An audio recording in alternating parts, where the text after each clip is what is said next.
Hello बच्चों, class 10th maths और chapter number 3।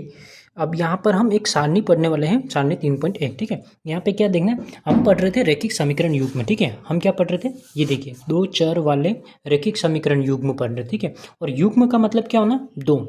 युग्म का मतलब क्या ना, दो। और समीकरण यानी दो समीकरण होनी चाहिए। ठीक है, अब समीकरण जो होती हैं, समीकरण का जो सामान्य रूप होता है वो क्या होता है, ax plus B Y plus C बराबर 0 होता है। ठीक है, अब मेरे पास में क्या है, युग्म है, तो दो समीकरण कहने का मतलब, तो पहले को a1x बोल दो, b1 बोल दो और c1 बोल दो। ठीक है, तो ये होगी मेरी पहली समीकरण। और दूसरी समीकरण को बताना हो तो a2x लिखो, b2y लिखो प्लस c2 बराबर 0। दोनों में देखो x के आगे मैं 1 1 नहीं कर रहा हूँ, ठीक है, y के आगे नहीं कर रहा हूँ। ठीक है, ये बात ध्यान रखना।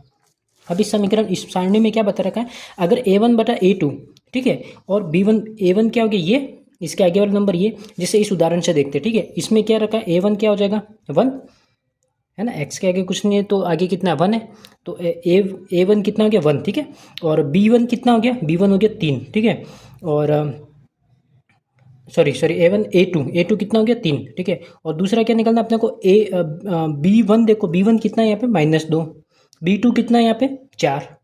तो ये दोनों क्या है, बराबर होंगे, नहीं होंगे ना, 1/3। इसको कट करोगे तो भी 1/2 ही आएगा, तो क्या दोनों बराबर है, नहीं, है ना। तो a1 upon a2 not equal to b1 b2, है ना। ये तो इक्वल का साइन लगाए, बराबर का साइन, बराबर नहीं को इस तरीके से रिप्रेजेंट करेंगे। ठीक है, बराबर नहीं को इस तरीके से अपन इसको रिप्रेजेंट करेंगे, तो क्या हो जाएगा, लाइन है प्रतिच्छेदित। लाइन को क्या बोलोगे, यहाँ पे प्रतिच्छेदित रेखाएं है। यहाँ पे प्रतिच्छेदित होने का मतलब क्या हुआ, एक लाइन दूसरे लाइन को कट करना। ठीक है, इसको बोलते हैं प्रतिच्छेदित रेखाएं।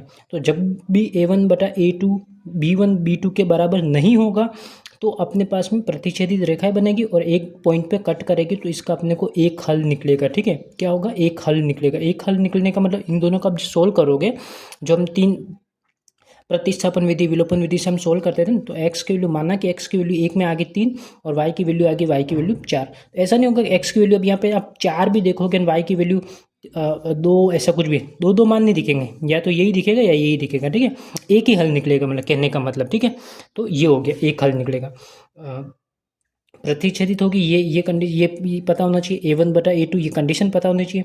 ग्राफ पूछे तो इसका प्रतिच्छेदित रेखाएं वाले होंगे, नाम पूछेंगे प्रतिच्छेदित हो गया, और एक हल होगा। ठीक है, चौथी बात, एक हल होगा। ठीक है, ये ग्राफीय निरूपण, ये अपने को अच्छे से पता होना चाहिए। नेक्स्ट जो कंडीशन आ रही है उसमें संपाती रेखा आएगी, उसके बाद में आएगी समांतर रेखा। ठीक है, वो हम अगले शॉर्ट के अंदर पढ़ेंगे। ठीक है, यहाँ अपने को अच्छे से पता होना चाहिए, a1 अपॉन a2 और b1 b2 के बराबर नहीं है। ठीक है, a1 क्या होता है, जो x के आगे दिख रहा है। ठीक है, थैंक यू।